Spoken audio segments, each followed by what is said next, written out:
for you to dominate the way you did, because a lot of people had that like a pick 'em fight. Like a lot of people didn't know how to call it, but you just ran that fight. Just the way you controlled, the way you switched things up, the way you controlled the pace of the fight, the defense. Your defense was on point. Those hooks that you were landing in close were magnificent. You know, he said that he ruined his career with that.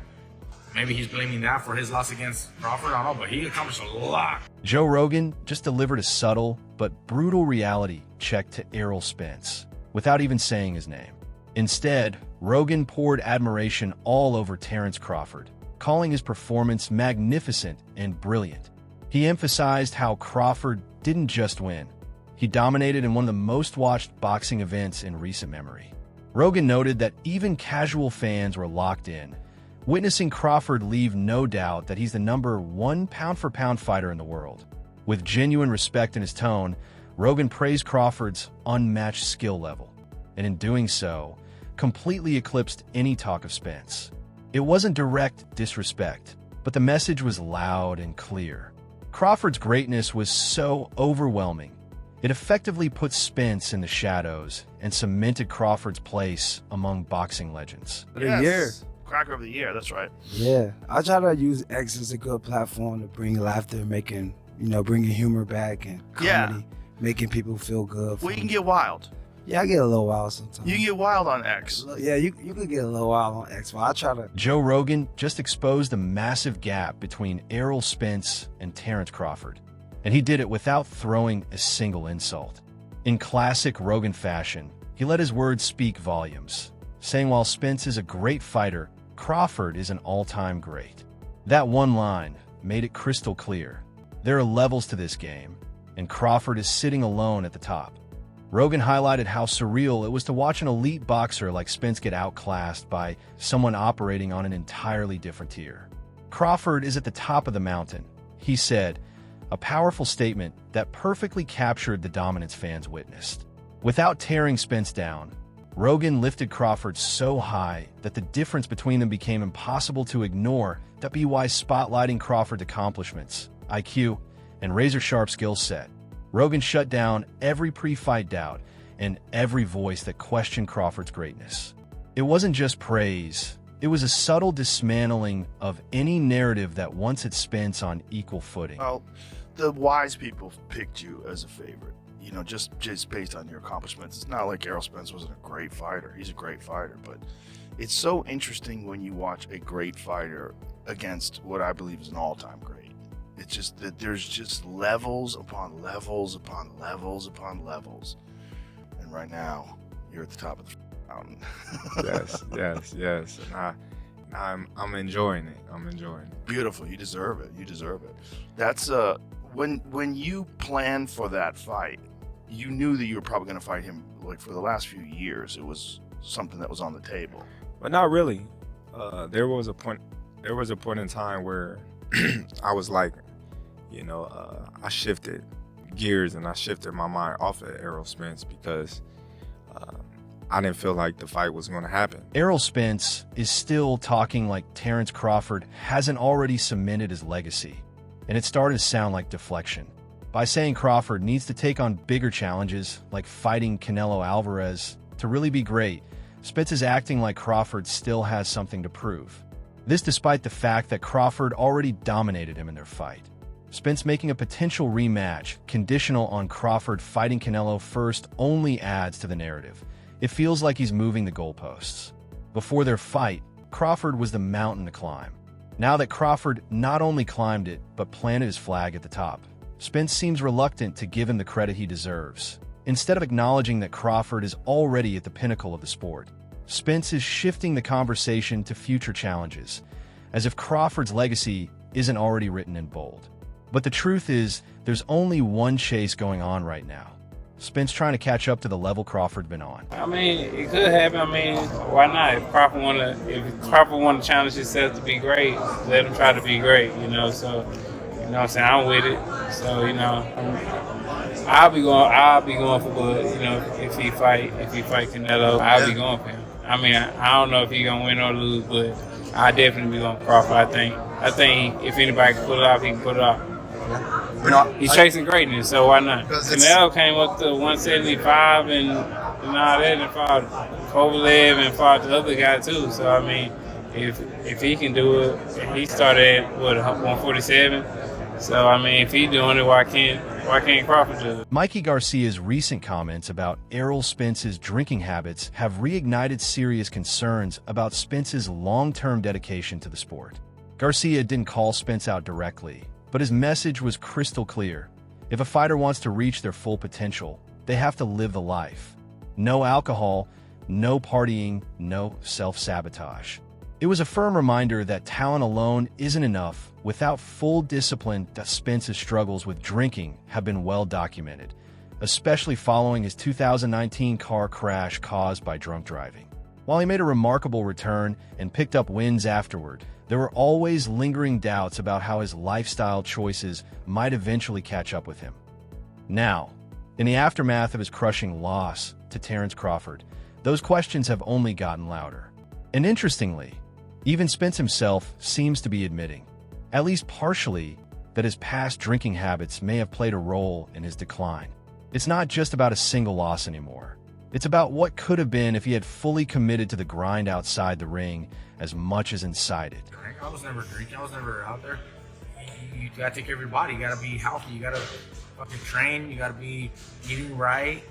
No alcohol, no drugs. Yeah, I agree with all that. We always tell all the fighters, when you're fighting, you gotta fucking dedicate it. You can't be staying up late, partying, fucking drinking.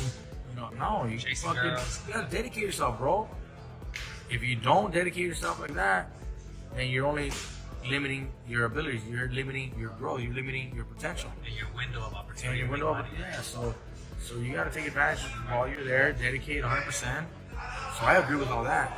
Now, I don't know what's going on with him. He said that he ruined his career with that. Mikey Garcia's comments cut deep, not out of malice, but out of honesty. He acknowledges that Errol Spence has achieved a lot in his career, but if Spence is now admitting that drinking may have ruined it, that's a powerful realization. It suggests Spence understands the toll his lifestyle has taken, not just personally, but professionally. The idea that Spence may have been drinking between camps, or even leading up to fights, casts a new light on his performance against Terence Crawford. His timing was off, his reflexes dulled, his endurance lacking. For a fighter once known for his sharpness and relentless pressure, it was a shocking drop-off. And if alcohol played a part in that decline, the accountability falls squarely on his shoulders that, in hindsight, Spence's most dangerous opponent may not have been Crawford. It may have been his own lack of discipline. Crawford simply exposed what was already unraveling behind the scenes. What's going on with him? He said that he ruined his career with that. Maybe he's blaming that for his loss against Crawford. I don't know, but he accomplished a lot prior to that. Right. So I don't know how much He meant it as more. the drinking was like a factor. Or maybe now he just realized that, hey, it's not fucking good. I was drinking a lot, before the fights, or in between fights, or maybe after the fight, after the Crawford fight, I've been drinking way too much. I ignored my responsibility. Maybe, I don't know. I'm just slip on. Roy Jones Jr. is giving Terence Crawford his full flowers, and then some. In a recent breakdown, Jones emphasized just how complete Crawford's skill set is, calling him a champion with rare abilities across all areas of the sweet science. He highlighted Crawford's versatility, especially his seamless switching between orthodox and southpaw stances, along with his elite boxing IQ, tools that make him a nightmare for any opponent. Jones also made it clear that Crawford's potential hasn't hit a ceiling yet. He sees a move up in weight as a natural progression, even entertaining the idea of a future super fight against Canelo Alvarez. It's not just hype. Jones genuinely believes Crawford has proven enough to justify that leap. When it comes to a possible rematch with Errol Spence Jr., though, Jones pumped the brakes. He stressed that Spence needs time to fully recover, particularly from issues like weight fluctuations and physical wear. According to Jones, rushing into a second fight wouldn't do justice to either fighter or the sport. He suggested Spence should focus on getting back to peak condition before even thinking about a rematch. As for Crawford's next steps, Jones sees two legitimate paths. Either keep climbing the weight ladder, with 154 pounds likely being the cap, or call it career after a couple more major showdowns. A bout with Canelo would be the crown jewel, but if Crawford walked away after that, Jones says he'd do so with his legacy fully intact. In the end, Jones doesn't just admire Crawford. He ranks him among the all-time greats of this era. And coming from someone like Roy, that says everything. Do you do the rematch and then go for other fights, or do you think this is kind of like the cherry on top, and after this he should more or less retire on top? Bud has two options. A, he can continue going up in weight, see how far he can go. I think he said already 54 is his max, so he could campaign that going to 54, maybe doing a rematch, or like I said, let Errol get himself back together first when it makes more sense, then do a rematch. You understand me? So for me, to let Errol get himself together first, then do a rematch is much better. To fight him right now, it's not good because, like I said, just the weight gain was not the only problem. In their first clash on July 29, 2023, both Terence Crawford and Errol Spence Jr. successfully hit the 147 pounds welterweight limit. Spence coming in at exactly 147 pounds and Crawford just under at 146.75 pounds. But while they may have made weight on paper, the fight told a different story. Crawford delivered a dominant performance, scoring a 9th-round TKO and making history as the first male boxer in the four-belt era to become undisputed in two weight divisions. Since that fight, talk of a rematch has centered not just on timing, but on weight. Showtime's Steven Espinoza has weighed in, voicing legitimate concerns about Spence continuing at 147. While he noted that weight shouldn't be a barrier to a rematch, Espinoza emphasized that a fighter's health and longevity must come first, especially in Spence's case, given his past eye injury and the serious car accident he survived in 2019. This is true. Like, I read that Crawford can choose the weight. Is that accurate? Not completely. Not completely. I mean, there are some other parameters I don't want to get into, but weight shouldn't be, if there's a legitimate difference. You know, one guy is legitimately going to 154, one guy is legitimately staying at 47, then, you know, that's a reason a fight can't be made. But weight can be used as an excuse and sort of say, I don't feel like it. Like, I'll go up for this guy, but not another guy. So, you know, that's sort of the spirit. The language is very, you know, more precise and very definitive. But the concept is, out of fairness, is, let's not be selective. You know, there are some conditions in which, you know, it wouldn't happen. I mean, weight is one thing. If they can't agree on weight, you know, that's it. But, you know, money is set, all the other parameters are set. You know, weight is one of the few examples where, you know, that could be the obstacle. Terence Crawford's dominant performance over Errol Spence Jr. in their highly anticipated showdown firmly established him as one of the greatest boxers of his generation. Spence, previously undefeated and an undisputed champion, was expected to pose a formidable challenge. However, Crawford's methodical dismantling of him in the ring highlighted not only his elite boxing skills, but also his ability to remain composed under immense pressure. The victory earned Crawford widespread admiration from both fans and boxing insiders, reinforcing his position at the top of the sport. Despite his undeniable accomplishments in the ring, Crawford's post-fight behavior and comments have sparked a shift in how some view his character. Instead of extending respect to Spence and his team after the bout, something commonly seen among champions, Crawford appeared more focused on asserting his dominance. This perceived lack of humility drew criticism from some observers, who felt that his confidence may be crossing the line into arrogance. As a result, questions have emerged about Crawford's sportsmanship. While his talent is unquestionable, his demeanor outside the ropes is now under greater scrutiny. Fans and analysts are increasingly divided.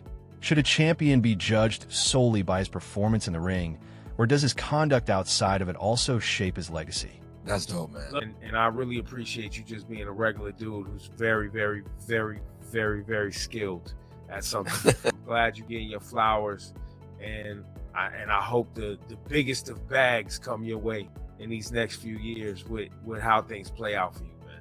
Appreciate it, man. Thanks. Because you earned, bro. You earned it, bro. And you gave us, entertainment. You know what I mean? From beginning to end, it was a real display. So we appreciate you taking time, bro. Hey, I appreciate you having me, man. I appreciate it. Before we go, how soon will we get the rematch? Do you know that calendar? You know how that calendar is gonna play out? Probably if it happened, it'd probably be the end of this year. That's soon. The next, yeah. Like a December situation, probably something like that. Yeah. There you All go. right. Terence Bud Crawford, the undisputed welterweight champion of the world. Nice Howard Cosell there. You go. Spence Jr.'s first clash with Terence Crawford on July 29th, 2023, ended in a one-sided victory for Crawford, who claimed the undisputed welterweight title in emphatic fashion. While Crawford's dominant performance earned him widespread praise, the bout came at a significant cost for Spence. He sustained considerable physical damage, most notably to his eye, raising immediate concerns about his long-term health.